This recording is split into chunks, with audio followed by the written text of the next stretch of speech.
Nous sommes tous pécheurs, et le Seigneur Jésus nous a justifiés présentez-toi à lui tel que tu es, et dit, Seigneur, me voici. Romains 3, 28. Car nous estimons que l'homme est justifié par la foi, indépendamment des œuvres de la loi. Vous m'écoutez. Noé était ivre, Abraham a menti, Jacob a triché, Moïse a désobéi, David a tué, Pierre a renié Jésus, Paul a persécuté les chrétiens. Tous ont commis de graves erreurs, mais tous ont été justifiés par Dieu. Parce que l'histoire biblique n'est pas l'histoire des gens parfaits qui ont réussi, mais l'histoire d'un Dieu parfait qui restaure ceux qui ont échoué. Et laisse-moi te dire une vérité que tu dois entendre pour toi. Dieu n'appelle pas des personnes parfaites, Dieu appelle des personnes imparfaites à se repentir et à changer. Si Dieu choisissait selon la perfection, il n'aurait choisi personne. Mais Dieu choisit selon le cœur, selon la disponibilité, selon le oui que tu lui donnes. Et regarde comment Dieu agit. Le menteur est devenu le père de la foi, le tricheur est devenu Israël, le meurtrier a écrit des psaumes qui guérissent des générations, le renieur est devenu la voix de la Pentecôte, le persécuteur est devenu l'apôtre des nations. Ton passé ne sera jamais plus fort que sa grâce. Ce que tu étais n'a jamais été une limite pour ce que Dieu veut faire de toi. Ton échec n'est pas une fin, mais c'est un chantier où Dieu désire reconstruire. Alors, ne te sens pas indigne, ne te sens pas brisé, trop abîmé pour être utilisé. Parce que souviens-toi que Dieu a bâti l'histoire de la foi avec des hommes et des femmes qui n'étaient pas qualifiés, mais qui étaient disponibles. Avant de travailler au travers de toi, Dieu désire travailler en toi.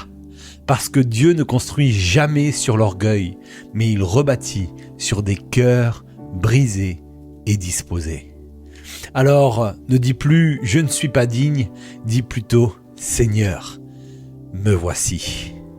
Noé était ivre, Abraham a menti, Jacob a triché, Moïse a désobéi, David a tué, Pierre a renié Jésus, Paul a persécuté les chrétiens. Tous ont commis de graves erreurs, mais tous ont été justifiés par Dieu.